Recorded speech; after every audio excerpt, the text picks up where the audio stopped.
Assalamualaikum warahmatullahi wabarakatuh. Perkenalkan, nama saya Rumaisya Milhan Al-Salsabila. Di sini saya perwakilan dari kelompok 4 yang akan menjelaskan atau mempresentasikan tentang sindrom nefrotik. Yang pertama yaitu pengertian sindrom nefrotik.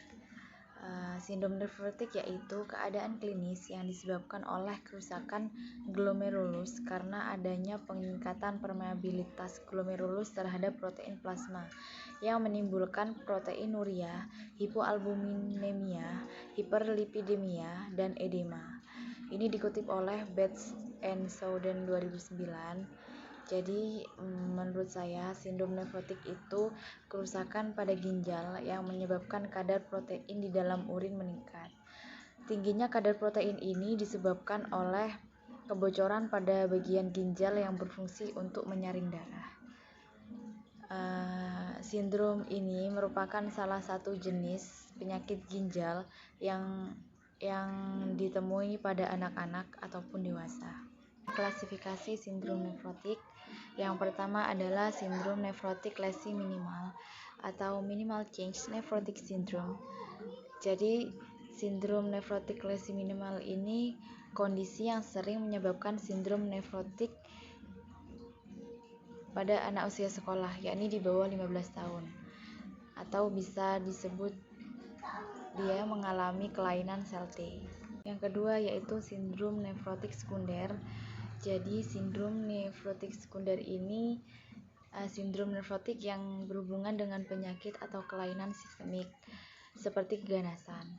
Dan yang terakhir adalah sindrom nefrotik kongenital, yaitu kelainan ginjal yang sangat jarang terjadi, biasanya ditandai dengan simptoma proteinuria berat, hipoproteinemia yang dapat diamati dengan segera setelah terjadinya persalinan.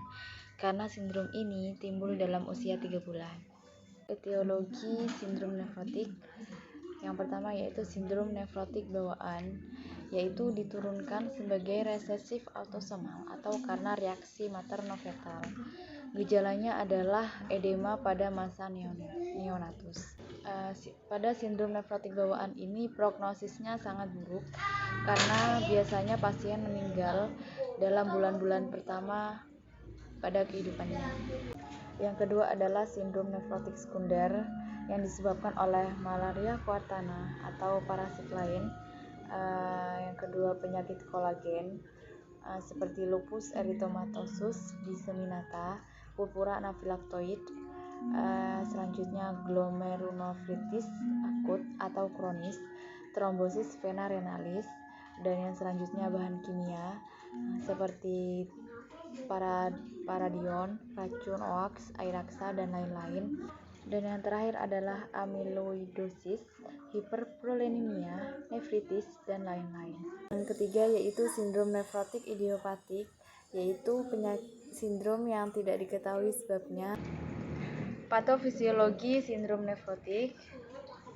Patofisiologi sindrom nefrotik ini di mana glomerulonefritis adalah salah satu jenis penyakit ginjal yang terjadi peradangan pada glomerulus.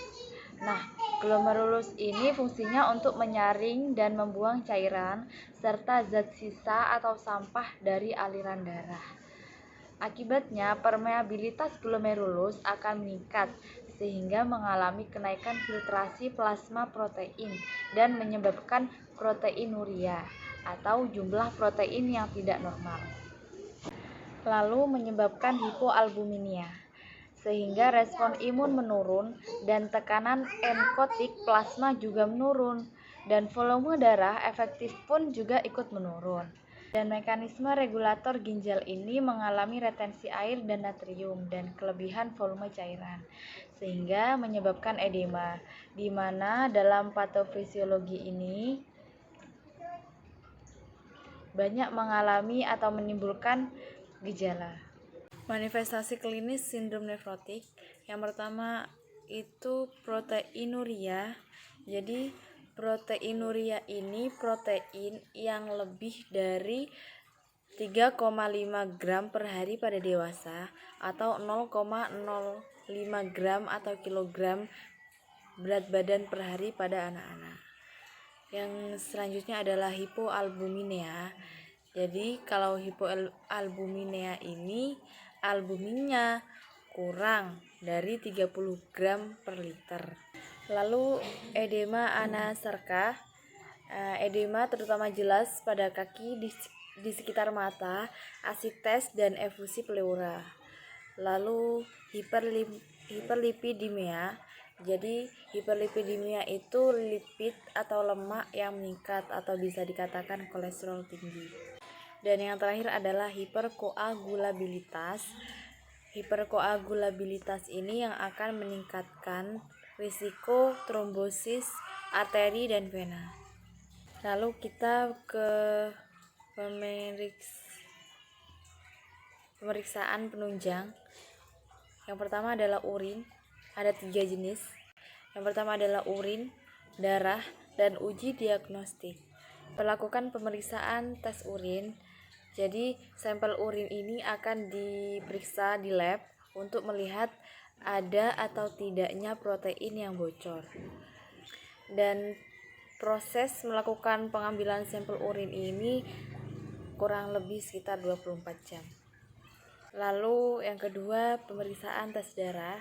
Jadi tes darah ini dilakukan dengan mengambil sampel darah pasien untuk memeriksa protein dalam darah atau albumin, disertai dengan tes fungsi ginjal. Tes darah juga dapat dilakukan untuk mencari penyebab sindrom nefrotik, misalnya pemeriksaan gula darah bagi penderita diabetes. Dan yang terakhir adalah uji diagnostik berupa biopsi ginjal. Jadi prosedur ini digunakan untuk mengambil sampel jaringan pada ginjal. Biopsi ginjal ini dilakukan dengan cara memeriksa jaringan ginjal melalui mikroskop. Lalu selanjutnya adalah penata laksanaan medis.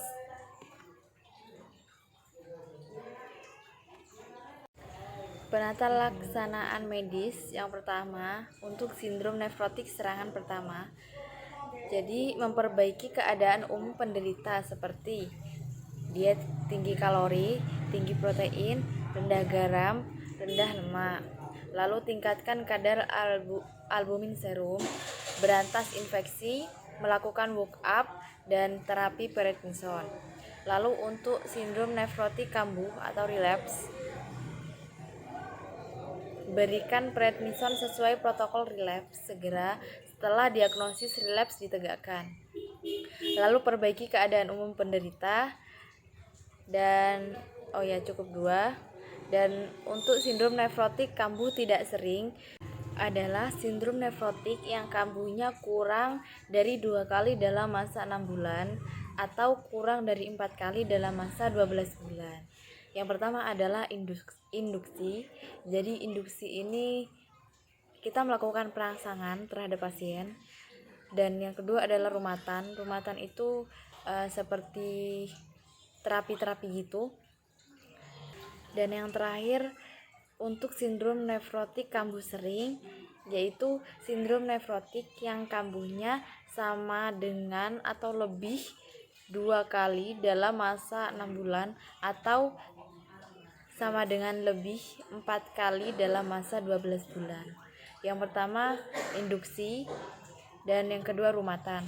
Jadi penata laksanaannya sama dengan sindrom nefrotik kambuh tidak sering. Mungkin hanya itu saja video dari saya. Kurang lebihnya saya mohon maaf.